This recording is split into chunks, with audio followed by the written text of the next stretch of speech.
You visited their headquarters. You have some understanding of the structure, I imagine. Do you feel like you have complete understanding of the structure? Because I know complicated, and this is a fairly complicated one. Does anybody really have complete understanding of Samsung's structure? I mean, there are 74 companies that are part of the Samsung group, and they are all part owners of each other in this kind of ridiculous maze of cross holdings that somehow the Lee family controls with only 2% of the total shares of stock out there. But they've managed to control the company since 1938.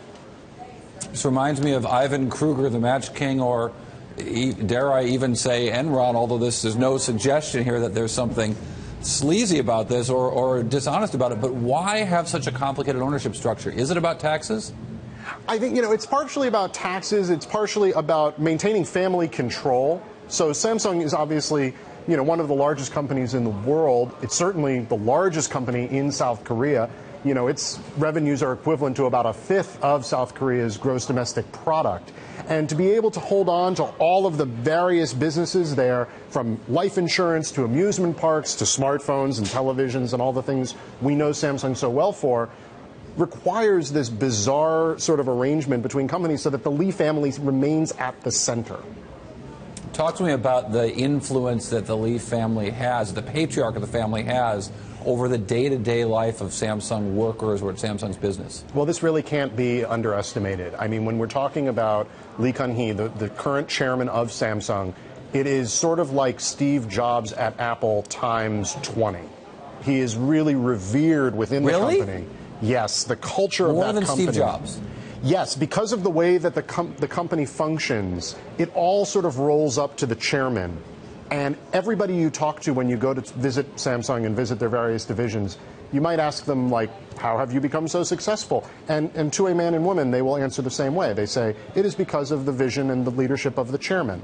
I mean, it's really sometimes quite strange. So as a result, the chairman looms very largely over Samsung. And with his son, waiting in the wings, there's a lot of anxiety about whether or not he'll be able to step into some very, very big shoes. Yeah, it sounds more like Chairman Mao than Chairman Steve Jobs in terms of the sort of the reverence. Didn't you write about, was a story about his voice piped through the offices, or tell me about that. So if you are in South Korea and you go to Samsung's executive training facility, which is actually next door to an amusement park that Samsung owns called Everland. And the only reason I mention that is because, in fact, it was the amusement park for many, many years that was actually the owner of the entire Samsung group.